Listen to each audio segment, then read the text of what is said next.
All right. Good morning, everyone. It's indeed a pleasure to be here. This particular presentation has gone through various conceptualizations. I've been trying to come up with an idea that's actually feasible in the kind of confines of a journal article, but also to draw on the work that I've done many years ago on peace building, but also to incorporate the current work that I'm doing around urban safety and policing. And the idea that I've sort of come up with in finalizing this article is very much to focus on policing in the context of a city. Now, the reason I'm doing that is because the original idea for the police, and the police, as those who study the police know, it's a relatively recent phenomenon. I mean, its birthplace was in London with the London Metropolitan Police. And the idea of establishing the London Metropolitan Police, and it's an idea that certainly has informed the creation of police in all cities throughout the world, is to keep the peace. I mean, it's maybe not in the sense of how we understand peace today, but it's very much been about keeping things calm, keeping people in their place, those who step out of line, to put them back into line.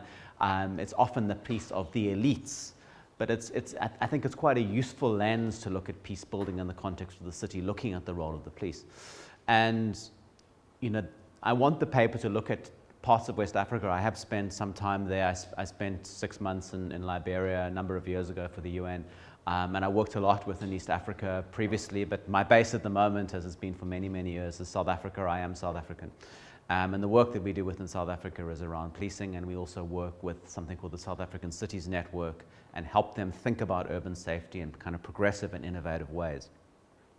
So on this issue of kind of policing and kind of keeping of the peace, it's the one thing that strikes me, and it comes out not only in South African cities, but also in other cities, and the work of Bruce Baker certainly has kind of exposed that, is to use a recent example in the case of, in Cape Town, the city I'm from, which is a particularly violent city. There was one of the largest communities there, kind of in a planned specific area known as Khayelitsha, which has about 1 million people who live in it, and it's, you know, largely sort of shanty type areas and formal settlements, where you saw a significant rise in vigilantism, where community groups, basically the state had failed. The police were not doing their jobs. The police were not providing visible policing, were not providing equitable policing, and actually become quite predatory in many places. And essentially the community responded in different ways. The one response was to set up vigilante groups, whether they're formal, informal, spontaneous, plan-specific activities, and sought to prevent, reduce crime in specific areas by using violence.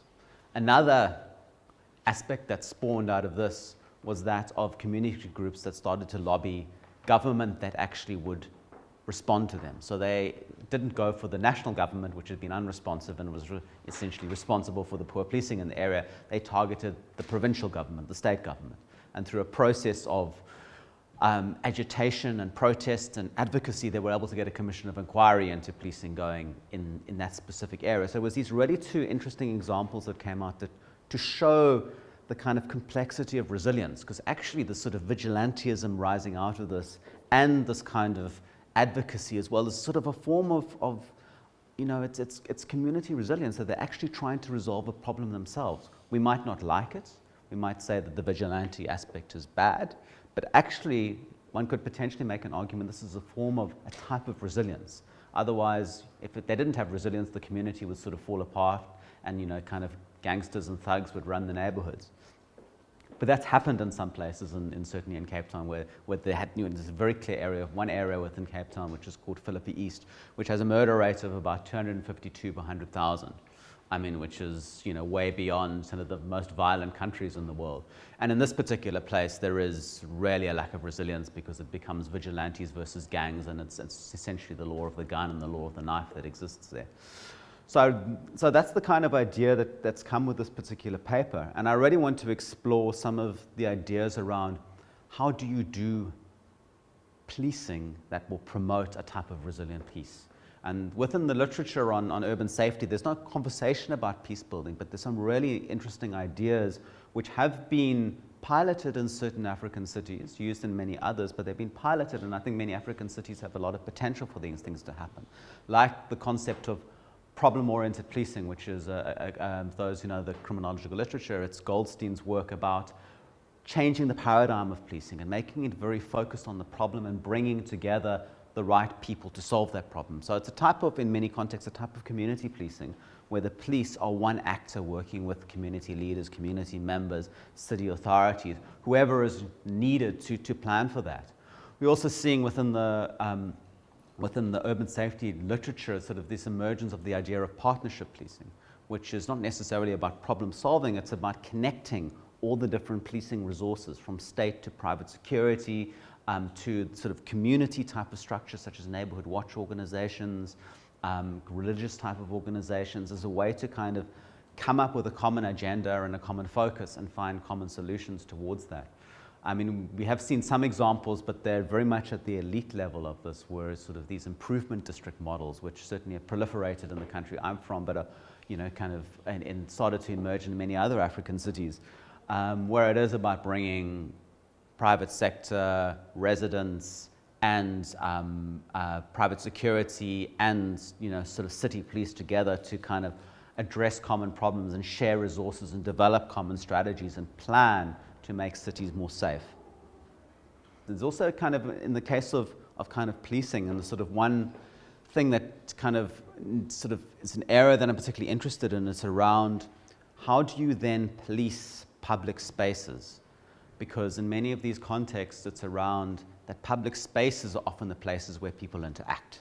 And in many cities, and they present opportunities for communities of difference, or communities who have differences with one another, or who may be suspicious of others. It's often the places where mixing happens. But it's very important that these places become welcoming and are protected as community resources, but not preventing people from accessing that. So there's some really interesting work around that I want to bring into this particular paper, about how do you create and sustain public open spaces and the role of the police in that actually makes cities healthy, peaceful, and resilient in that particular way.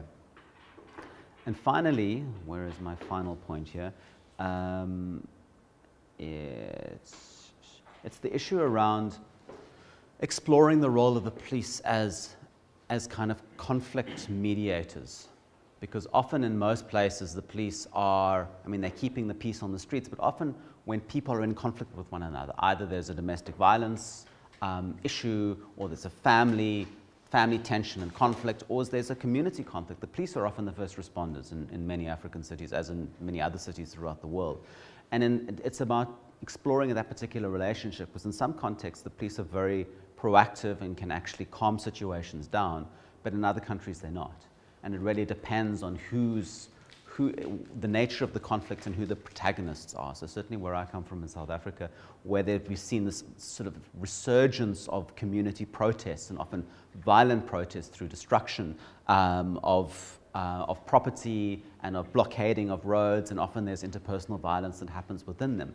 It's the police are actually aggravate the situation. They don't necessarily go in there to try and diffuse the situation. And in many contexts, people are protesting because of the police. And it's about exploring those particular strategies around going back to the police as peacemakers, because often they are the only representative in some of the more poorest, marginal communities, and aren't necessarily skilled in the particular skills that are required to mediate in these very complex environments. And often the police themselves become highly traumatized in these kind of situations. So there's a specific need to really look at the role of the police as making peace, keeping the peace, and building the peace. So let me leave it at that. Thank you so much.